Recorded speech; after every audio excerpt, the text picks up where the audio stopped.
Let me now introduce you to my panel this morning. Gojiri Wambogo is still with us, so we're glad you stayed on.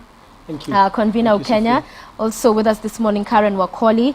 She's Youth and Leadership Consultant, right? And Mark Otani, Radio News Editor at RMS. Thank you all for being with us this morning. We appreciate you taking the time to come and have this very important conversation. And I'll start with, why is it even important for us to have this conversation about Kenyanness? We'll get to the role. But as we're talking about the role to achieve and to ensure we attain Kenyanness, why is it important that we have that? I'll begin with Mark. I think it's important to have this conversation 50 years down the line, because we never had it 50 years ago. Being Kenyan should mean something to us. You know, like when you watch the movies, you feel American movies especially, you hear someone say, I'm American. What does I'm Kenyan mean to us? That is what we should be discussing. What does it mean to us? Does it mean just being born in Kenya, or does it mean you'll be like your brother's keeper? Because to me, I think I'm Kenyan should mean I'm my brother's keeper. It not necessarily only when we have tragedies like the Westgate Mall, when we said we are one. It should be like throughout. That is what I feel I'm Kenyan or Kenyanness should mean. Should mean. And why is it important that it means that? Why is it important that it means you're your brother's keeper, you know, we are in this together, that you have that pride in being Kenyan? Why? I think even as we celebrate 50 years, we have visions. I think like the government talks of Vision 2030. For Vision 2030 to succeed, I don't think it is easy for it to be done when Kenyans don't feel passionate about being Kenyan or feel passionate about their country. Right. Unity, I think, will make development come faster. When we are united, when we are looking at the same vision from the same perspective, everything moves faster. Excellent. Yeah. All right, Karen, I'll bring it to you. The same question. World over, you hear nowadays discussions about emerging economies in Africa, like South Africa, Nigeria, Ethiopia, Egypt, and a few other countries. If you look keenly at their nation and the citizenry, they actually embody what it means to be those nationalities. So for us as Kenya, for us to be able to move forward and for us to be able to achieve, like Mark said, Vision 2030, it is so imperative that we feel Kenyan, we embody that Kenyanness in ourselves. And right now we have the new constitution, the current constitution. It is very important for us to espouse the values as enlisted in the constitution and be able to work together, move together as Kenyans, regardless of the challenges that we face. Because if you go to different parts of the country and ask people, do you feel proud to be Kenyan? The answer would most likely be determined by the quality of life they're living. If someone is living in dignity, they're able to afford healthcare, they're able to take their kids to school, they're able to afford a good education, then they will say, yes, I am proud to be Kenyan because Kenya provides an opportunity for me to exploit my potential.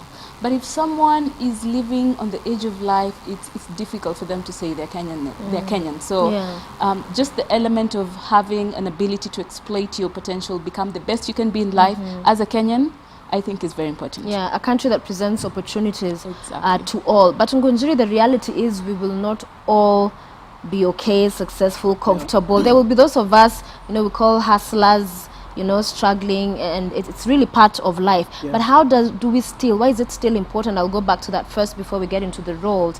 But why is it, even for that person, things are not working out, but why is it important for them to feel Kenyan and to want to rally around that with everybody else?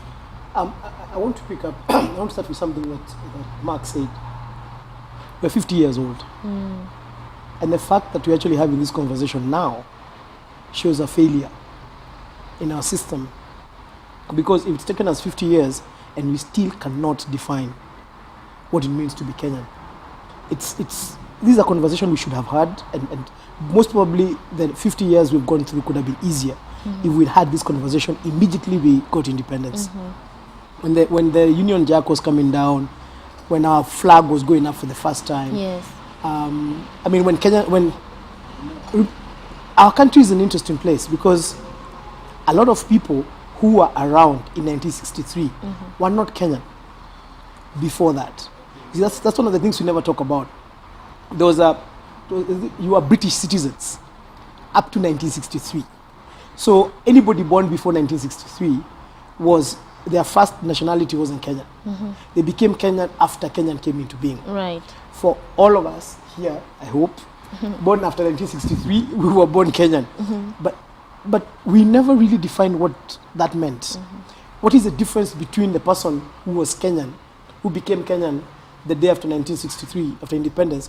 Was there any difference? And maybe that's why it went wrong. Yeah. Because for a lot of people, nothing changed. The previous day you were British national, the next day you were Kenyan, your life went on as usual, and we just moved on at that time.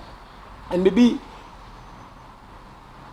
not maybe, for us, for those of us who are having this conversation, we are saying, look, it might be late, but maybe it's about time we actually just took a step back and decided, defining for ourselves, this is what it means to be Kenyan. Yeah. My definition is most probably going to be different from Mark's, it's going to be different from Karen's, maybe different from yours.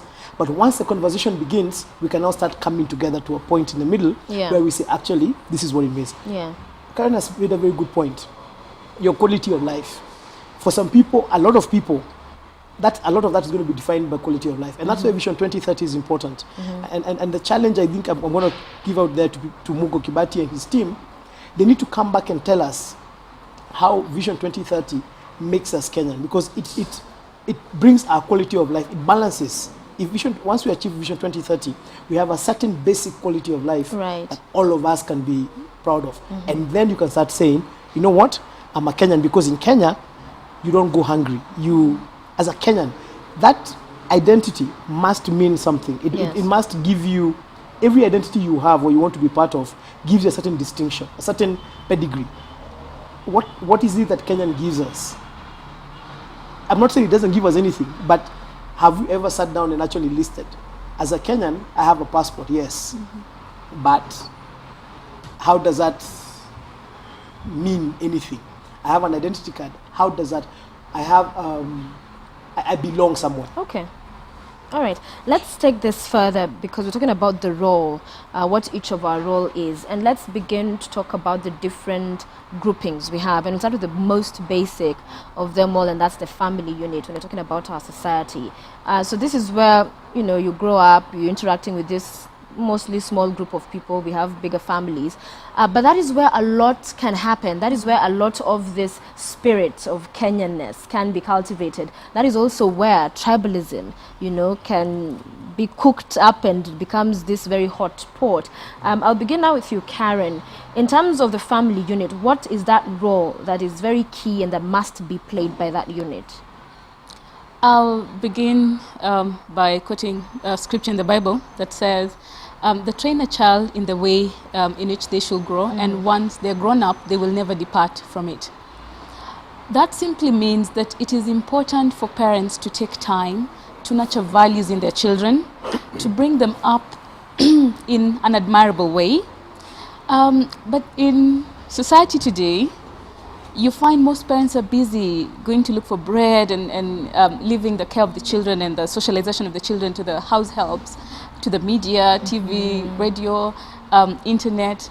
And that is not very good. And in most cases, you'd find some of the challenges, or most of the challenges, being faced by, let's say, young people today. I work a lot with young people in learning institutions like universities and high schools. Right. And you meet young people who feel lost. You meet a generation of people who are struggling with an identity. Who am I? And stuff like that, simply because my father or my mother never took time to nurture me, to basically nurture their kids and tell them, you know what, you can make it. You can become whoever you want to become. Or have conversations with kids and let them criticize you, critique them in the same way, have expectations shared, and just help the kids to grow in the right way. I think that is very, very important. And you'd remember that sometime last year there were a number of suicide cases of young people in schools, primary schools and high schools. And most of that was actually just due to parenting. Either a parent is not there, or a parent is there but they don't take time to listen to their children. Because young people and kids want someone they can talk to. They want someone they can confide in. Because sometimes issues of growing up can be very confusing. So you can go to your peers and talk to them. They can advise you. But then if you don't have that parental guidance, it will be such a challenge. So in building a strong nation, parents must invest in their children. Yeah. They must invest in their children. They must spend more time. There must be more effort. Mark, isn't that correct? To a large extent, I agree with what Karen says, because you find that nowadays a child is born. As soon as he or she is of school age, they're rushed off to boarding school from primary school. Yeah. Then high school, they're in the boarding school. University, the same thing. At what time do they get the time to be taught values by their parents? This is what you're supposed to do. Apart from when we tell them that study this so that I can talk to so-and-so to get you a job. You know, it's more like shortcuts. We are looking for shortcuts and excuses instead of instilling what parents are supposed to instill in their children. Because if I'm not saying taking them to boarding school is bad, but then it's like we are transferring the responsibility to the teachers or to the hostels where they go, so that we don't have to sit down with them and tell them this is the right you know, way. Mark, I'll challenge you on that one, because some will even, the kids will come home every day, they will spend a lot of time with their children, and they will speak to them and hang out, but what they're imparting to these children is negative. So whilst we are saying parents need to make the effort and make time for their children and be more involved, there are those who are being very involved, but negatively so. They are saying, don't hang out with so-and-so, they're not from our tribe. You know, don't hang out with so-and-so, their mother and us, and so from a very young age, this child is already, so how does this poor child who's in this household being told all these things by the parents still have a sense of Kenyanness and detach from these vices? Actually, that's where I was getting to, because those who are left with their children or who spend some time with their children, either they're too engrossed in their own worries of life, what their job and everything, or they'll be busy giving their kids the wrong advice. Because I think in Kiswahili there's a saying, you can bend a tree when it's still small, when it's still like a seedling. Yes. Once it's grown, there's nothing you can change. If you teach your children that this tribe cannot help you, this tribe is inferior, this tribe, all these stereotypes. Once they're grown knowing this tribe is like this, or these other people are like this, there's no way you'll change that kid's mind once they're past teenage. So if you remain with the children, you still have to give them the right information. You instill in them the values of, hard work will pay. Not you can't tell them work hard, but then you show them the shortcuts to getting somewhere. You can't tell them corruption is bad, but then they see you bribing the policeman whenever you're caught in a bad situation on the road. It's about teaching them and also showing them what you can't teach them one thing and then show them something else and expect them to follow what you say. Yeah. And you see, when you see this negative parenting Wambongo, it then becomes this vicious cycle, because these kids grow up in this certain way. When they get their kids, it becomes, and you have kids. Take us through some of those important things you tell them as they grow up. I think we have been a bit harsh on parents than is expected. A lot of that is because I was trying to imagine as you were having this conversation about a family sitting on the table to have a conversation about, with small kids, those people are bad, that tribe is bad.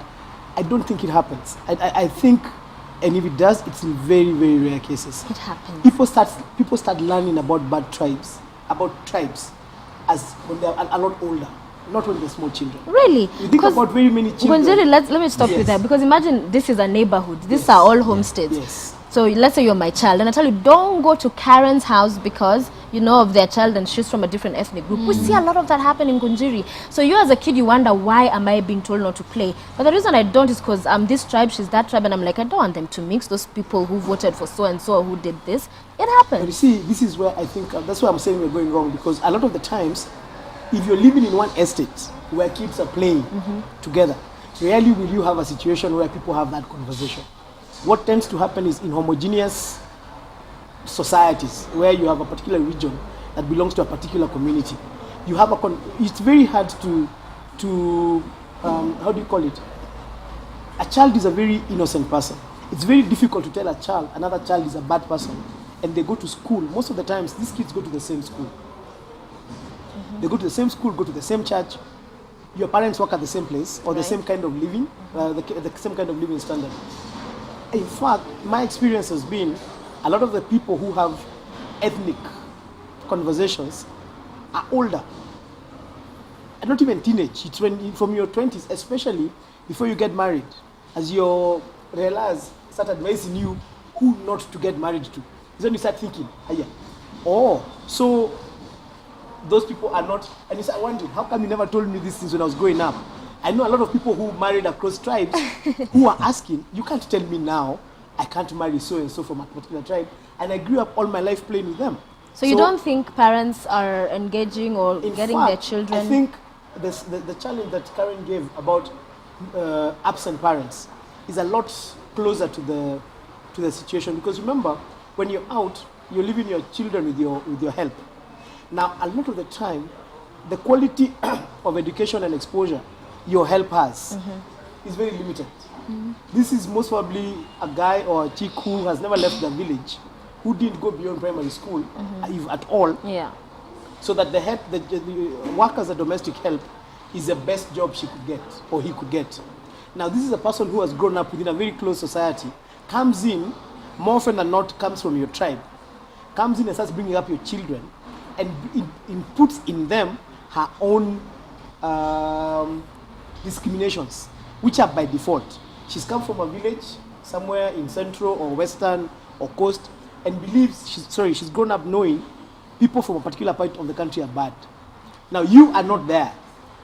But I really choose to disagree, Ngunjiri, because I actually have seen it happen. And usually they'll not sit and tell them this person is from a different community. They will just insist, and you will be thrashed. The minute you play with Karen, you will come back home with a chapa biboko. So you'll always wonder why. And maybe later on then it will become, isn't that the case? Do you think? That's really the case. Yeah? Where did you guys go up? I think Gujiri is trying to hide from the reality, because personally I can tell you, I've grown up in different places, Mombasa, Kisumu, Nairobi. So, in each place you'll find different perspectives about you and your tribe based on what, mostly it's parents. Those small things you say sometimes unconsciously to your kid, like, these people are this way. Those small ones make a very big difference, because a kid will grow up knowing at the back of the mind that these people are this way. So you approach them like with caution. Okay. Most of it is parents. Not that they sit at the table and discuss it, but those small comments. The small prejudices. Yeah, the small prejudices. The stereotypes start forming at times. I remember something after the post-election violence. We were doing some work around peace building and reconstruction and healing, especially for young people. And I remember meeting a lot of parents who were disturbed because they had to change their children's names to be able to fit in a certain school. Let's say the school is dominated by one particular tribe. The kid's name had to be changed. Some teachers had to be fired. And some parents lost jobs because of the ethnic, identity they have. So I think, and I don't think Kenya has totally healed from what happened. I think, and especially this comes out especially during political seasons.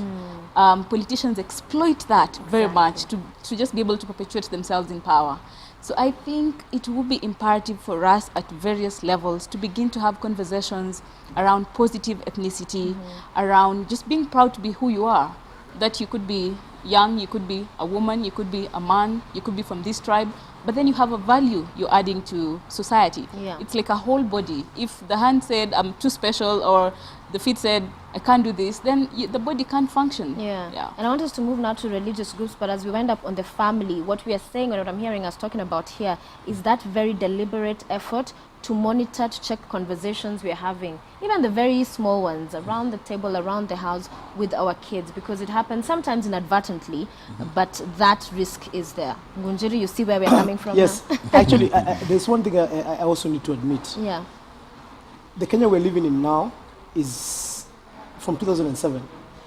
We'll always have a pre-2007 Kenya and a post-2007 Kenya, especially on the issue of identity, on the issue of what we're talking about, because a lot of these things, even those open prejudices that have even been put into children, are post-2007. Right.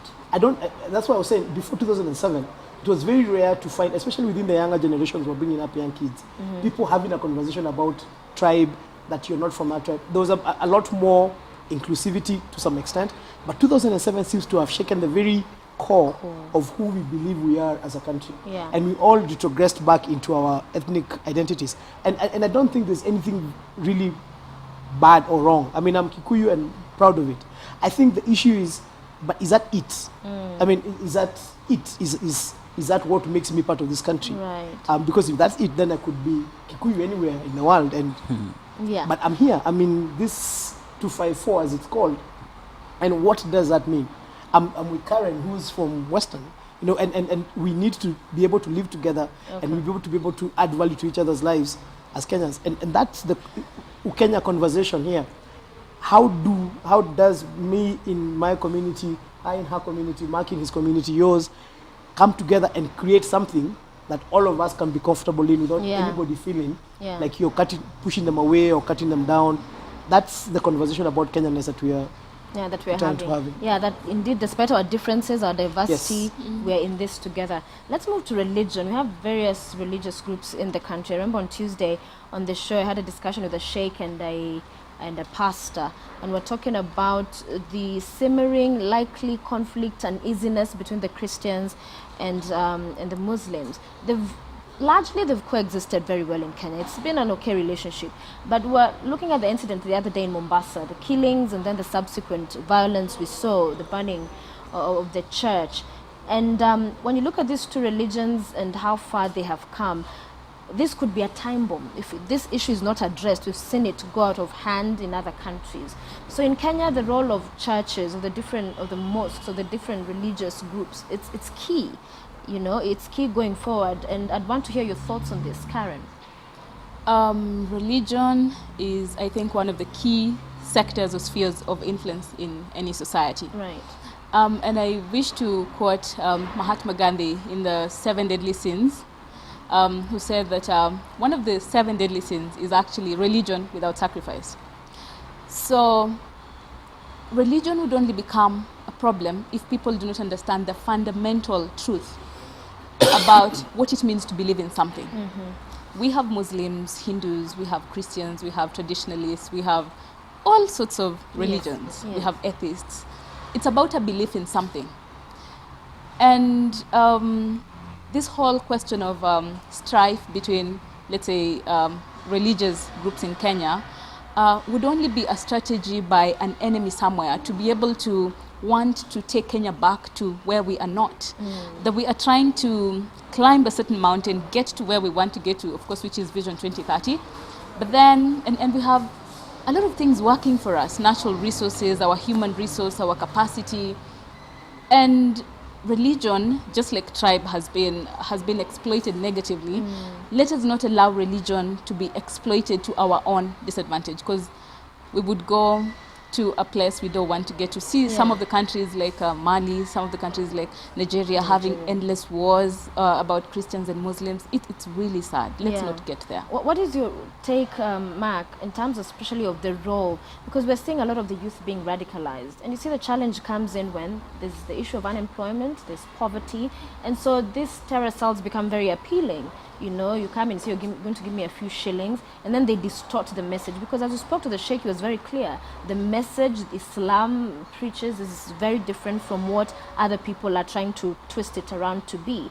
But what role then do we see the Muslim leaders coming out to play that's key to make sure that at the end of the day, these young people have an understanding that you have to separate the issues. That's terrorism, that is tearing Kenya apart. That is not bringing Kenya together. And then there is the Christians as well. These two religions and the religious leaders and other religions as well. We've seen a bit of conflict with these two. That's why we'll focus on them.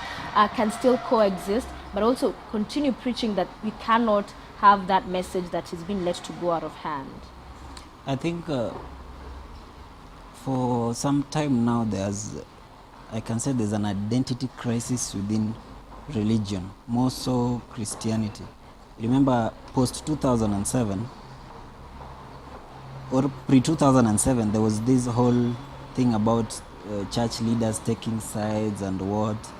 So even within Christianity itself, I think they need a lot of soul searching, because the youth always follow what they see their leaders do. In this case, Kenya is a religious society. When the clergy seems divided, even their flock will be divided. And I think it's time they also sat down and decide where they want their flock to go. Because personally, I don't see anything wrong with someone like a Christian going to a mosque just to know how Islam operates.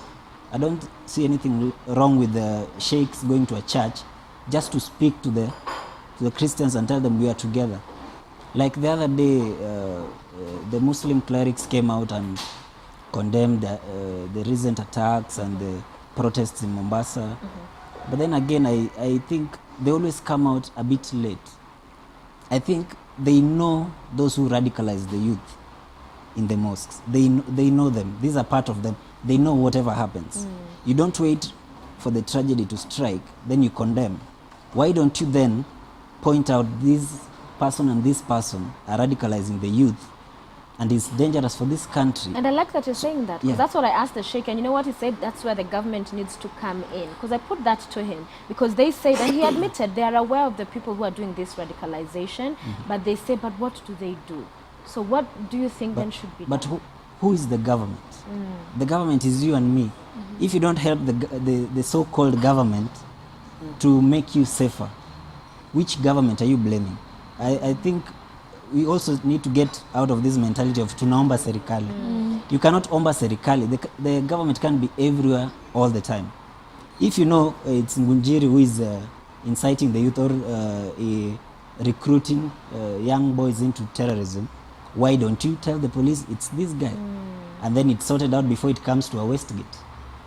I think that is the best way. You don't wait for it to happen, then you say we condemn. Condemning doesn't sort anything at the end of the day. So the question of leadership also comes in, that, I will go and report, but then what response do the authorities take? If someone goes to report and nothing happens, why would I want to do that? So I think there's also a responsibility to the people holding offices or people in authority, that once you see something, act on it.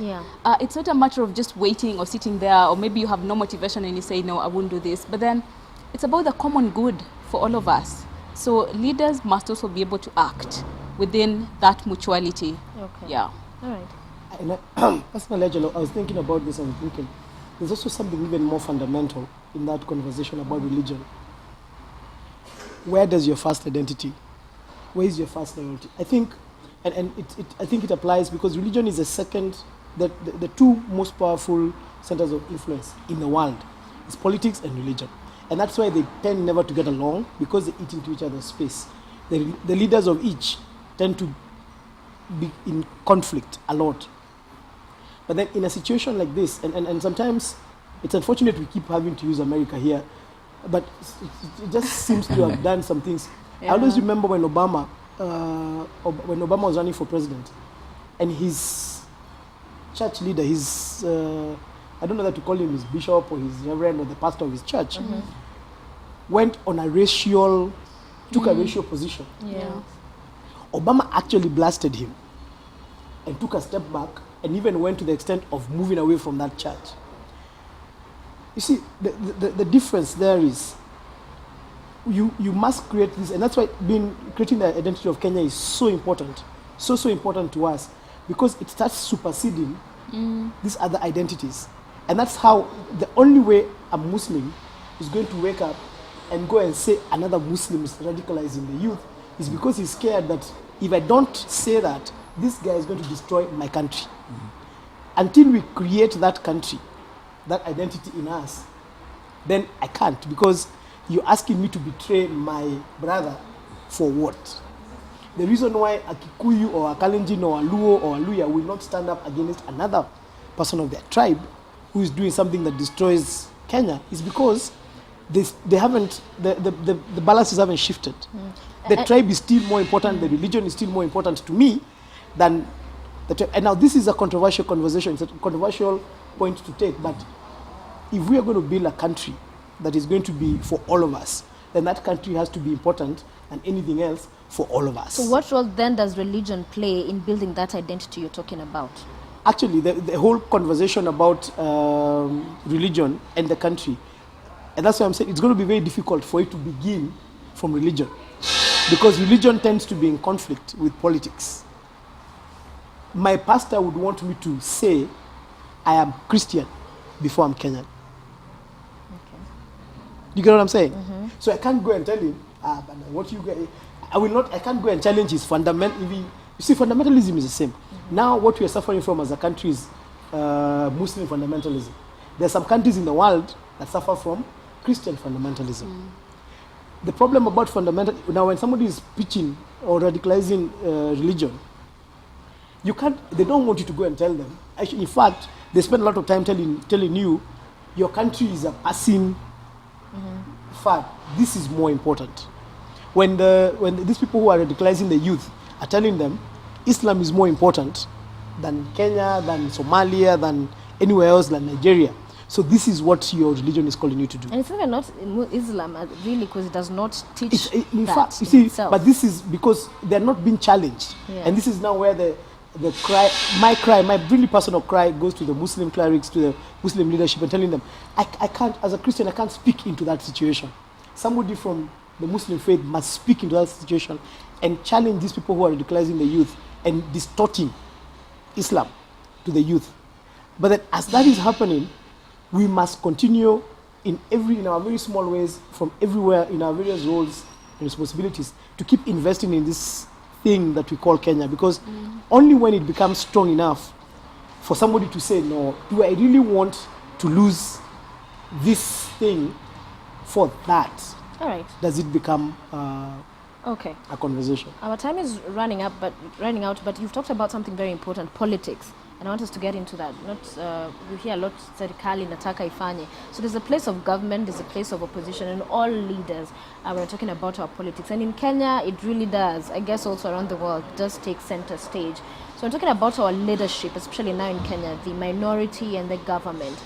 What then must they play? Because we hear a lot of the times actually the media getting blamed for some of the things they say, and then we put them on air and they say, but now the media should not put these things, but why are you saying them? And say, oh, we're just playing politics. So in terms of just that discipline, to know that if I say something, Mama Mboga somewhere will take that seriously, and that will be what will guide or determine perhaps their action going forward.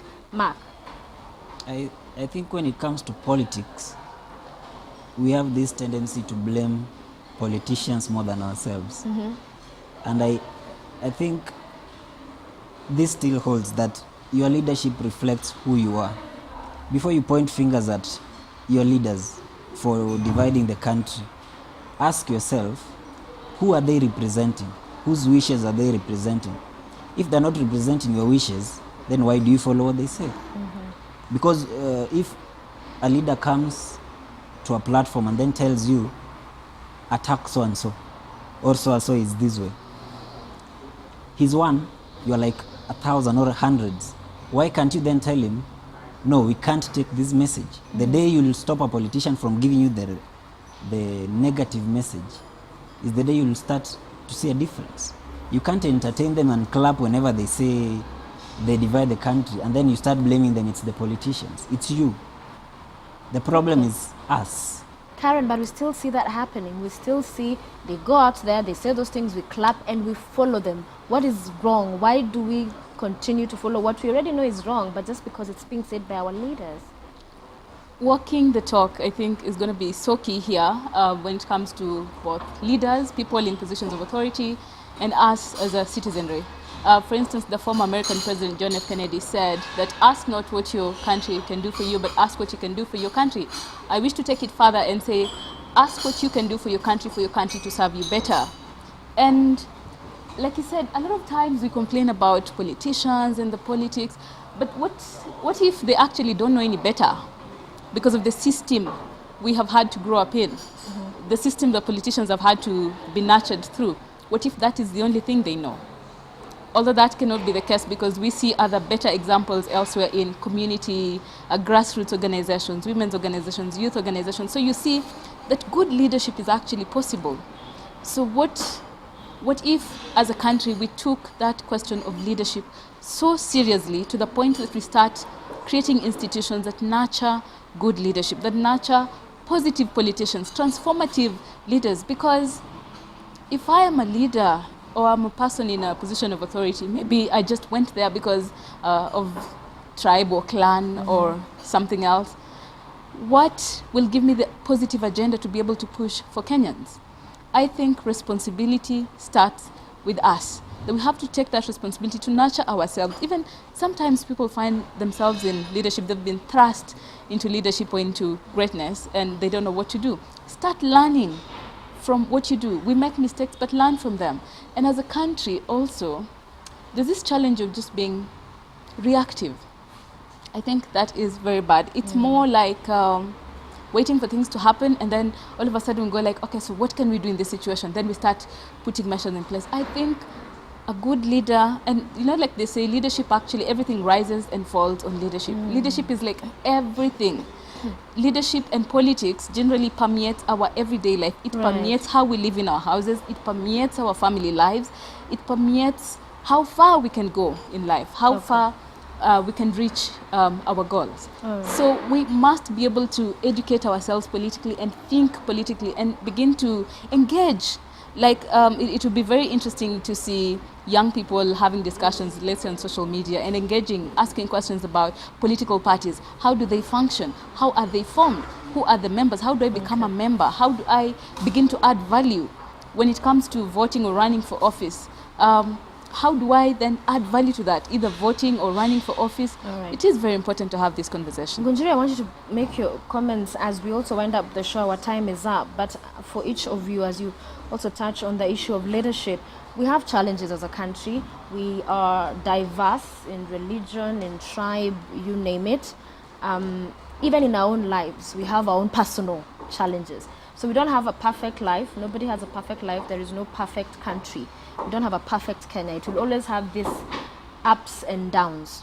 So irrespective of all that and looking at all that, I want you, as you make your closing remarks, to speak to whoever is watching us right now, to appeal to them or to show how important it is that despite all that granted, that things will not always be smooth.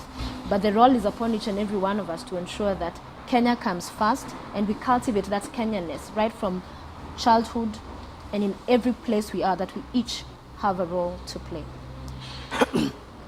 You know, why for me it is so important for us to define and understand and live the Kenyan identities, because everything we do, a lot of the times, as we were speaking about politics, the kind of leadership we elect is meant to, we elect people to go and fight for us against others.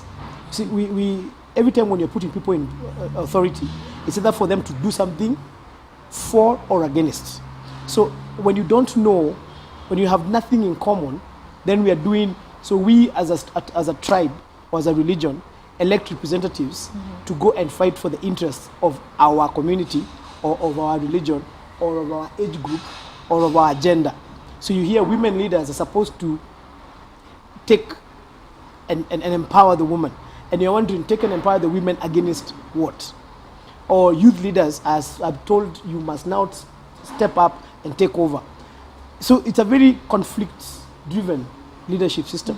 Why? Because we don't have something over here that we all walk in and we're saying, we are electing you to go and make this better. Right.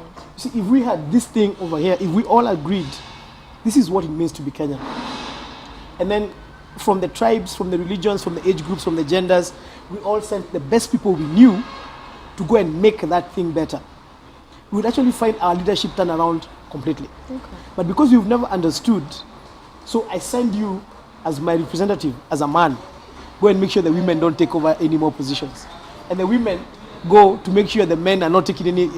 So our decision-making process of choosing people is broken down right at the bottom because we're choosing them without the big picture in mind. So Kenyanness is about getting the big picture. And first we must agree what is a big picture. Yeah. As a country, what is a big picture for us? Okay. Now, once we agree on the big picture, then we now start fitting in the small pieces and say, this is what we can do as a religion. This is what I can do as a business person. Okay. This is what I can do as media. The reason media gets bashed all the time is because when you're doing the right, when you're giving us all the news, we get to the point where like, we don't want to know all those things. Yeah, you don't want to know the bad that's But then in when you. you stop giving us all the news, we're like, now you're censoring. Yeah. Why? We don't have the big picture. When once we have the big picture, let me finish by using an example of football. A football team has a very clear idea of why they come together and what they're going to do. So when you go looking for football players, when you go looking for the coach, for manager, you know why you're looking for them. So you find that there's a certain systematic progression. I need this kind of football player, I need this kind of manager, Now, if we don't have that big picture in how we're running our country, you just throw the guy you saw playing football outside. That guy looks like he can play football, throw him in. That's the problem we're having as a country. We must get the big picture, and that's why it's very, very important for us to define what being Kenyan is. All right, thank you, Ngunjiri. Very quickly, Mark, in less than a minute, your closing remarks on us playing our role. I think to make it brief, I can say, just in brief, let every Kenyan play their role in making Kenya better. Let's get out of this. I think we got out of the KANU days, but the KANU mentality still remains where we look at the center. These are not the days when you have to look, let's say, at the president to make things better at your village. Play your role in making Kenya better. Don't complain Kenya is divided, yet you are one of those people who is participating in dividing Kenya. Yeah. Play your individual role, no matter how small it is. It is what makes Kenya Kenya. Okay. Yeah. Excellent. Finally, Karen. The other time after Westgate, the president in his speech said something that I picked out. One line said that deep inside our hearts as Kenyans, where it matters most, we are one. So that simply means that there are moments that come where when it doesn't matter, it doesn't count when we are divided. Surely, let's not work against ourselves. Let's define that Kenyan dream and pursue it, pursue happiness as we live our lives, because life is indeed very short. Let's pursue happiness, be happy, live quality lives, and just care for each other. Okay, well put. Thank you all very much. Mark Otani, Radio News Editor, RMS, Karen Wakoli, Youth Leadership Consultant, and of course Ngunjiri Wambogo, Convener of Kenya and columnist. Thank you all for joining us this morning. Great discussion. I wish we had more time. It is one of those you could go on and on and on because it really is about our country. So it's a big discussion. We hope our viewers watching this morning have picked something from our discussion.